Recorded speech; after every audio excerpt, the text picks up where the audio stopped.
ಸ್ನೇಹಿತರೆ, ಪ್ರಾಕೃತಿಕವಾಗಿ ನಮಗೆ ದೊರೆಯುವಂತಹ ಅಣಬೆಯನ್ನು ನೋಡಿ.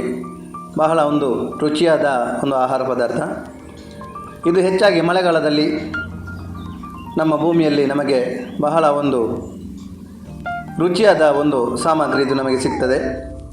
ಸಿಡಿಲು ಬಡಿಯುವಾಗ ಹೆಚ್ಚಾಗಿ ಇದು ಅರಳುತ್ತದೆ. ಇದು ಹೆಚ್ಚಾಗಿ ತೋಟದಲ್ಲಿ, ಗುಡ್ಡದಲ್ಲಿ ಎಲ್ಲ ಜಾಸ್ತಿಯಾಗಿ ಸಿಗ್ತದೆ. ಬಹಳ ಒಂದು ಟೇಸ್ಟ್ ಇದು, ಯಾವುದೇ ರಾಸಾಯನಿಕ ಇಲ್ಲದೆ ಬಹಳ ಒಂದು ರುಚಿಯಾದ ಆಹಾರ ಪದಾರ್ಥ.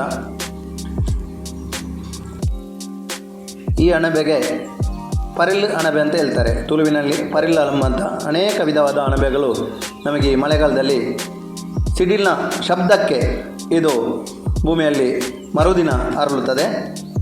ಬಹಳ ರುಚಿಯಾದ ಪದಾರ್ಥ.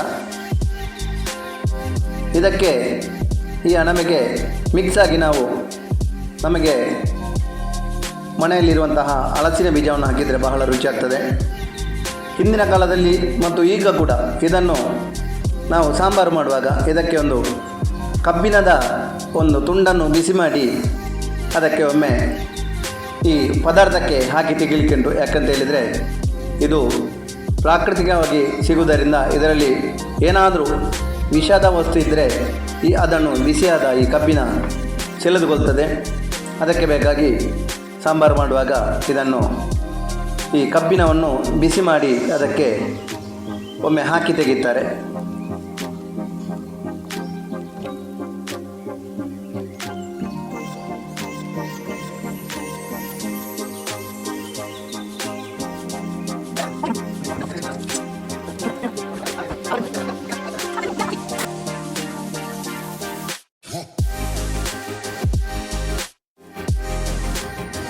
ರುಚಿಯಾದ ಅಣಬೆಯ ಗಸಿ ತಯಾರಾಗಿದೆ.